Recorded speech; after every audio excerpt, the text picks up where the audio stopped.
If you or a loved one has seen this outside your house on Christmas Eve, you may be entitled to financial compensation. All right, everybody, welcome back to Eek. Today we have another banger for you. We have got an SCP, since you guys love them so much. Yeah, thank you to all of our new subscribers from our last video. You guys rock. We're so stoked. So thank you. But we're not here to talk about that today. We are here to talk about SCP-4666, the Yule Man. If you guys aren't familiar with what an SCP is, it's essentially this underground society that's protecting everybody from these weird phenomena. It's a huge online community, and it's really cool. All right, and for the object class, Danny, why don't you tell us what we got here today?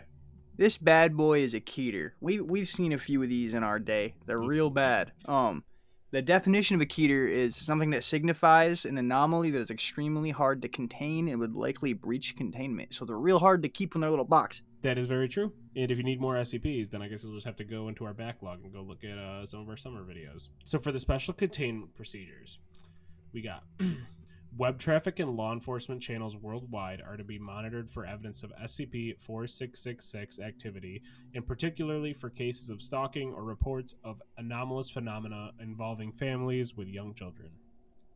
Should a Weisennacht event be suspected to be in progress, the nearest containment task force is to be dispatched to attempt containment of 4666. Standard PDP 8 humanoid first contact protocols apply.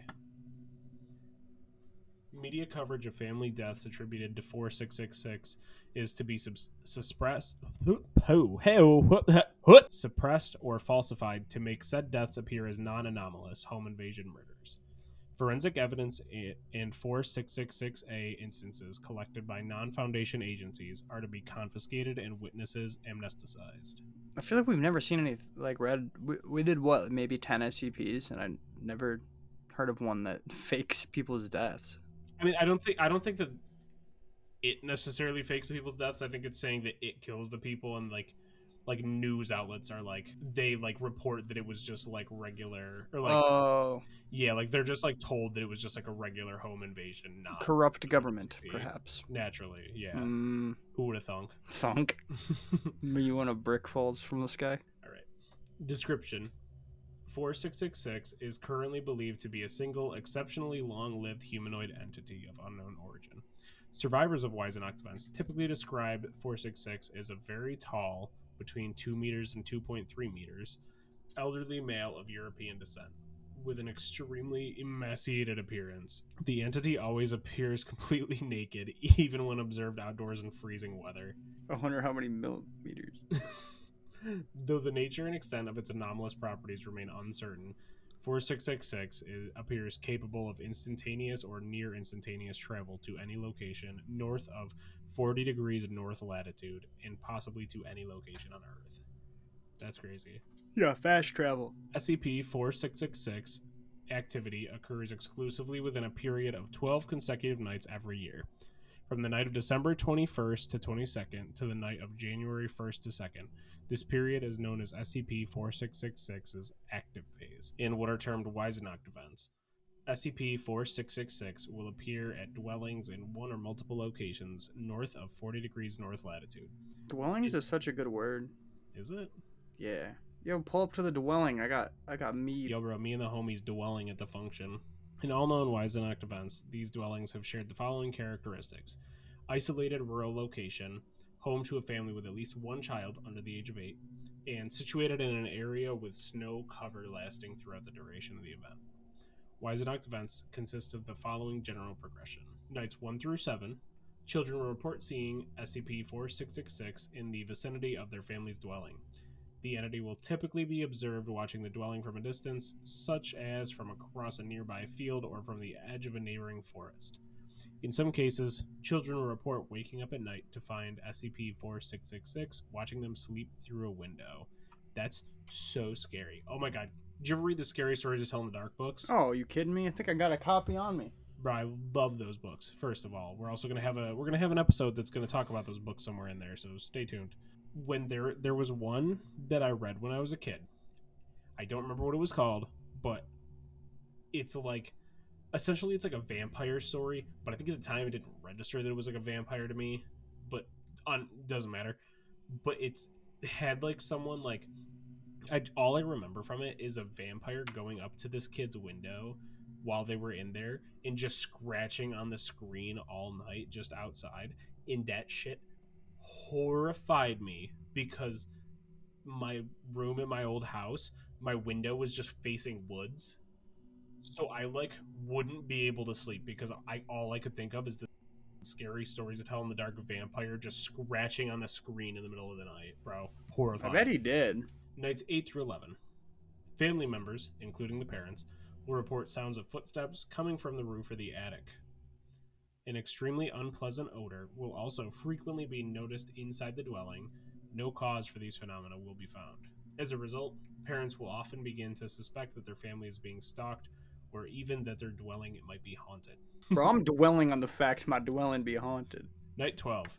Over the course of the night, one of two scenarios will occur. The first and most common is that 4666 will kill all members of the family, save for one child under the age of 8, whom it will abduct.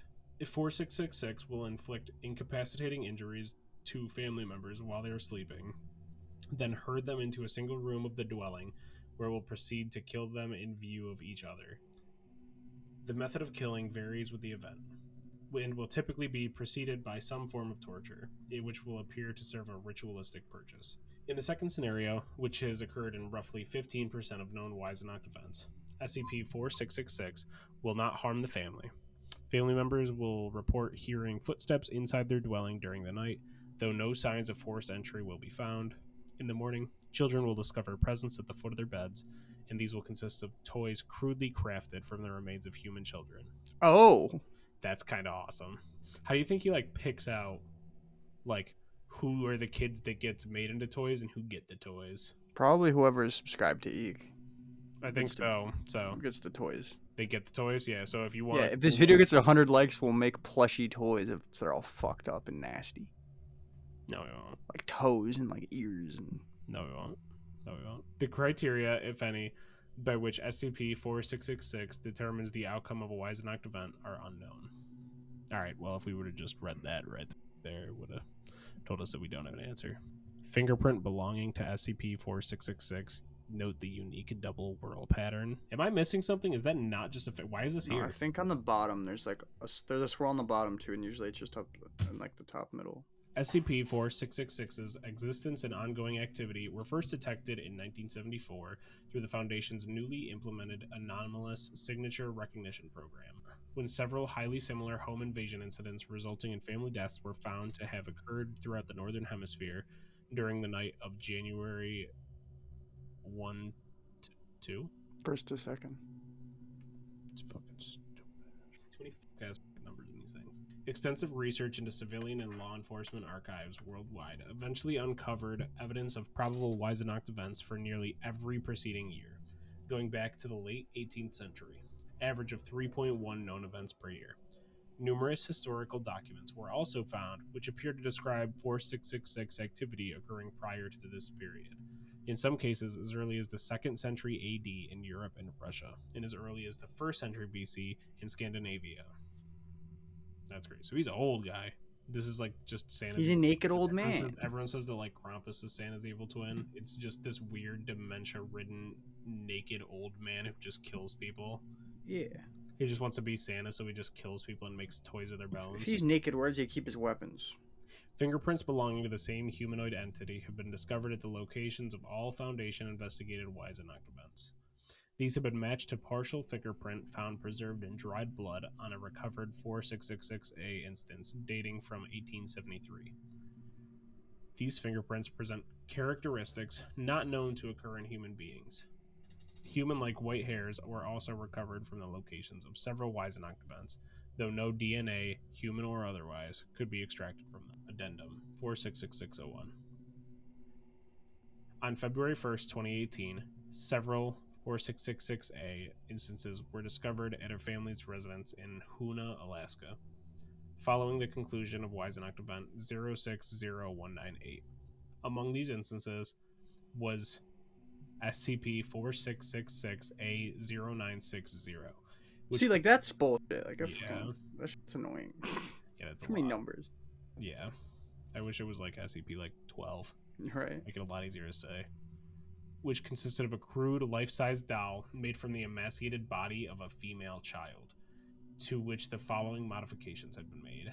A dress made from various pieces of dirty, discolored clothing had been sewn around the body and in several places into the body's skin. The mouth had been sewn shut with thread made from human tendons, and the lips my painted God. red with a solution consisting primarily of human blood. Oh.